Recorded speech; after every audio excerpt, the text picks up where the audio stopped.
menunjukkan sifat-sifat jelek manusia melalui. Selain itu, Elsa juga bertanggung jawab untuk lambang bilangannya 5 dikali ini.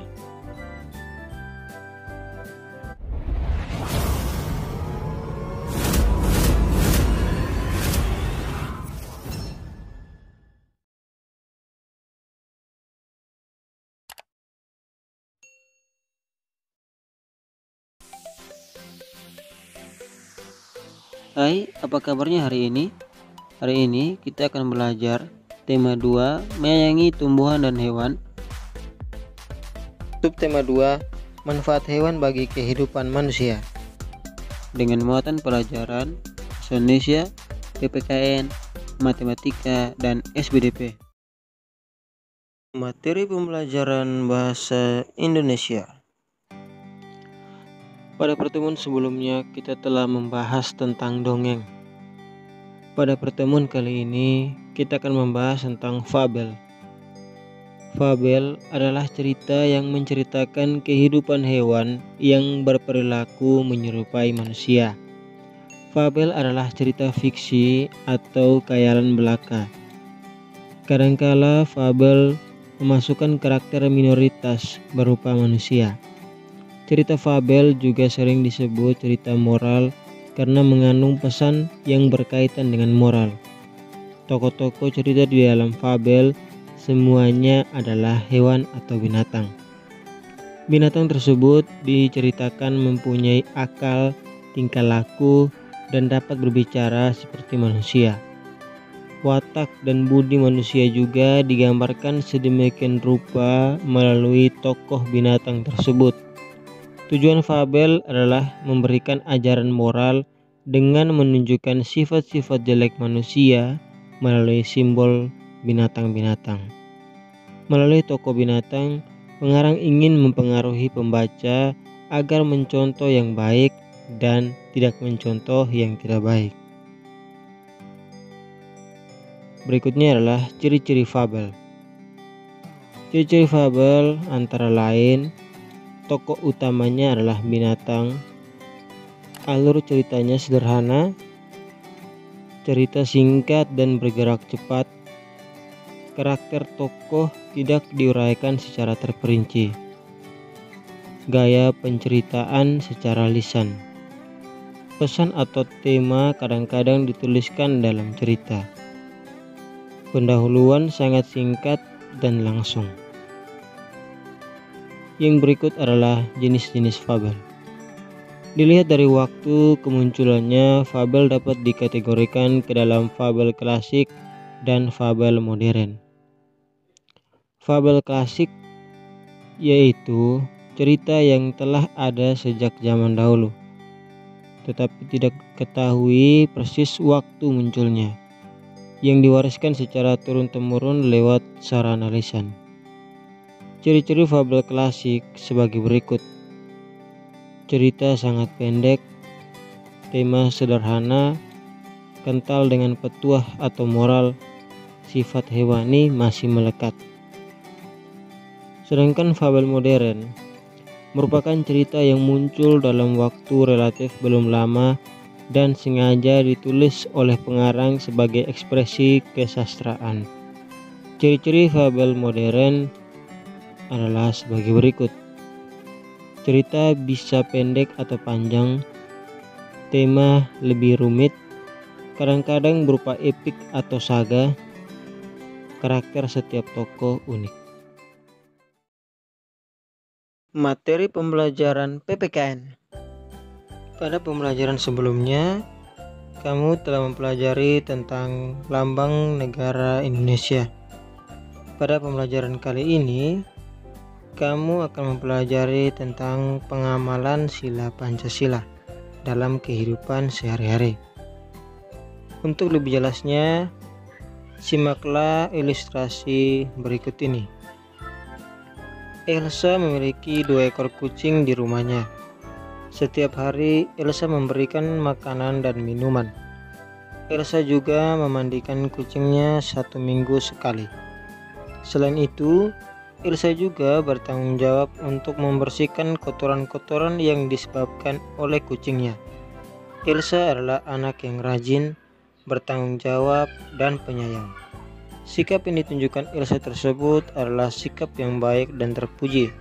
Selain itu, sikap-sikap tersebut sesuai dengan sila dalam Pancasila. Sebagai sesama makhluk hidup, kita memang diwajibkan untuk saling menyayangi. Selain sikap yang dilakukan oleh Elsa, sikap gotong royong, tolong menolong antar sesama juga termasuk dalam pengamalan sila Pancasila. Tolong menolong adalah perbuatan yang terpuji. Menolong seseorang harus dengan ikhlas. Selain itu, menolong orang tidak boleh membeda-bedakan satu sama lain. Siapa saja yang membutuhkan pertolongan, kita wajib menolongnya selama kita mampu. Itulah pengamalan sila Pancasila dalam kehidupan sehari-hari. Semoga kamu pun dapat melakukannya dengan baik. Materi pembelajaran matematika. Pada pembelajaran sebelumnya, kamu sudah belajar tentang operasi hitung pertukaran pada penjumlahan.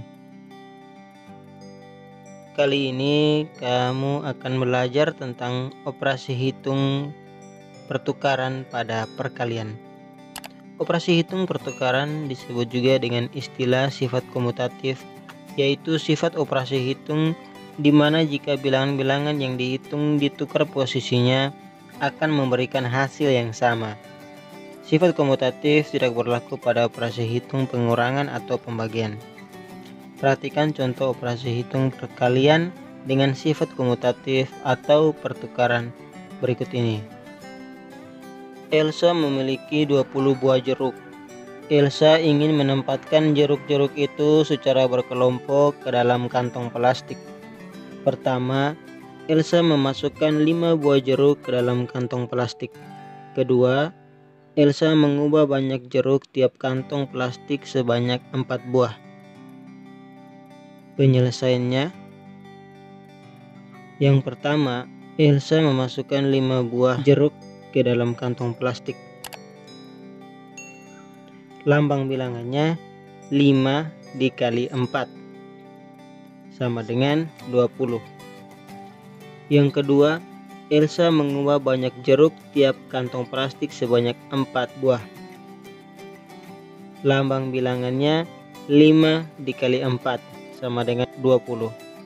Jadi, sifat komutatif pada soal tersebut adalah 4 kali 5 sama dengan 5 dikali 4.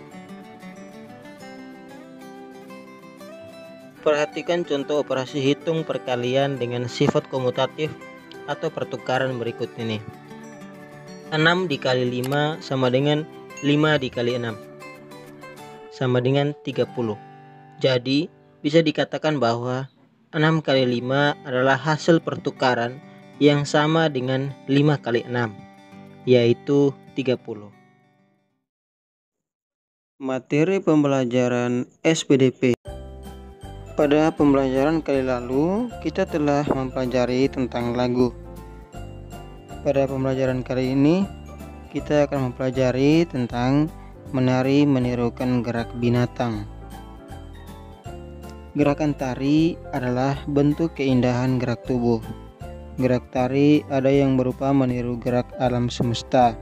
Misalnya, gerak tari meniru gerakan pohon tertiup angin. Ada juga gerak tari meniru gerakan binatang. Ada bermacam gerak meniru binatang. Misalnya, gerak kupu-kupu terbang, kelinci melompat, dan ayam mengepakkan sayapnya. Gerakan-gerakan binatang tersebut dapat dijadikan gerak tari yang indah. Berikut contoh gerak tari meniru gerakan kelinci melompat. Yang pertama, posisi badan tegak, kedua tangan di samping telinga. Yang kedua, kedua telapak tangan membuka dan menggerakkan naik turun. Yang ketiga, gerakan badanmu naik turun sambil melompat. Perhatikan contoh pada gambar tersebut.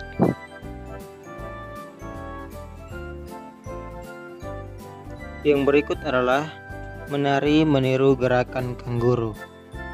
Dalam tarian, gerakan bisa diambil dari mana saja, misalnya dari binatang ataupun tumbuhan. Kali ini, kamu akan belajar menirukan gerakan kanguru. Bagaimana cara menirukan gerakan kanguru tersebut? Perhatikan langkah-langkah berikut ini. Yang pertama, posisi awal badan berdiri dengan tegak. Yang kedua, letakkan kedua tangan di depan dada. Yang ketiga, pandangan lurus ke depan. Yang keempat, melompatlah setinggi dan sejauh yang kamu bisa dengan hati-hati. Perhatikan contoh gerakan kanguru berikut ini.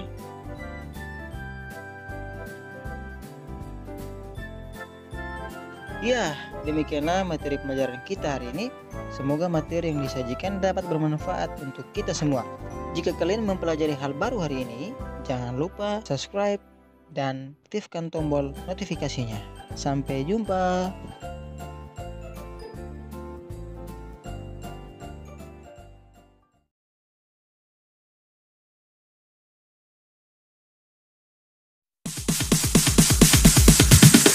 Sorry, it's DJ.